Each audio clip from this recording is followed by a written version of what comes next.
ఈరోజు చూశారు కదా, ఈ బ్రదర్ అయితే మన స్టోర్లో అయితే ఈ ఛార్జర్ అయితే తీసుకొచ్చారు.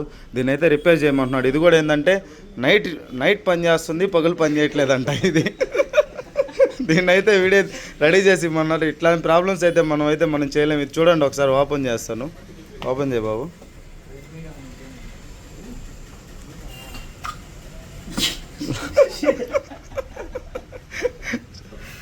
చూసారు కదా లోపల ఏముందో. మీరు తక్కువకి వస్తున్నాయని చెప్పి ఇలాంటి ప్రోడక్ట్స్ అయితే కొనవాకండి. ఎందుకంటే చేతిలోనే పేలిపోతాయి ఇవి. తర్వాత ఏం జరగద్దు అయితే మనమైతే చెప్పలేము. కొంతమంది అయితే నైట్ టైం కూడా పెట్టి వదిలేస్తుంటారు, చాలా ప్రాబ్లం అవుతుంది. చూడండి దీనిపైన ఏది ఉందో, 85 వాట్ ఉంది. ఇది లోపల మొత్తం డస్టే ఉంది, మట్టి లోపలంతా మట్టి ఉంది. ఇది నైటే పని చేస్తుంది, పగులు పని చేయదు. మనం ఇచ్చేది 2 నైట్ అయినా పగులైనా అన్నీ పని చేస్తాయని చెప్పి కొత్త అడాప్టర్ అయితే ఇచ్చేసాము. దో బ్రదర్ నికాలో మళ్ళీ ఐఫోన్ అయితే వాడుతున్నాడు. iPhone 11 Pro వాడుతున్నారు. అడాప్టర్ అయితే చూడండి ఏది కొన్నారు.